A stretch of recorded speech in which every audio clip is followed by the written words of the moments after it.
नमस्कार, जय महाराष्ट्र. या क्षणाची सर्वात मोठी बातमी. मातोश्रीवर झाला पुन्हा मोठा पक्षप्रवेश. उद्धव ठाकरे गटाकडून भाजपला पनवेलमध्ये मोठा धक्का. मोठमोठ्या पदाधिकाऱ्यांचा उद्धव ठाकरे गटात पक्षप्रवेश. काय आहे सविस्तर बातमी आपण पाहू. त्या अगोदर तुम्ही चॅनलवरती नवीन असाल तर अशाच बातम्यांसाठी आताच आपल्या चॅनलला सबस्क्राईब करा. लोकसभा निवडणुकापूर्वी उद्धव ठाकरे गटात विविध पक्षातून जोरदार इन्कमिंग सुरूच होती आणि आता लोकसभेचा निकाल पाहता उद्धव ठाकरे गटात जोरदार इन्कमिंगची मालिका सुरूच आहे. आणि याच पार्श्वभूमीवर उद्धव ठाकरे गटाकडून पनवेलमध्ये भाजपला मोठा धक्का देण्यात आला आहे.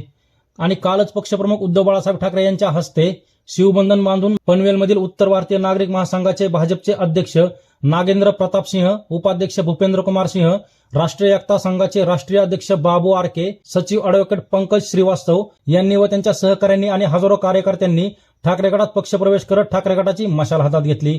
आणि हा जोरदार पक्षप्रवेश मातोश्रीवरती उद्धव ठाकरे यांच्या उपस्थितीत पार पडला आणि उद्धव ठाकरे यांनी त्यांचे शिवबंधन बांधून आपल्या पक्षात स्वागत केले. तर तुम्हाला काय वाटतं, या झालेल्या पक्षप्रवेशामुळे पनवेलमध्ये उद्धव ठाकरे गट अधिकच मजबूत होईल का? आणि आगामी काळात होणाऱ्या लोकसभा निवडणुकीत या होणाऱ्या वेगवेगळ्या पक्षप्रवेशामुळे उद्धव ठाकरे गटाला याचा फायदा होईल की नाही, ते तुमचं मत कमेंट बॉक्समध्ये मांडा. आणि अशाच राजकीय बातम्यांसाठी आताच आपल्या रैया महाराष्ट्र या युट्यूब चॅनलला सबस्क्राईब करा.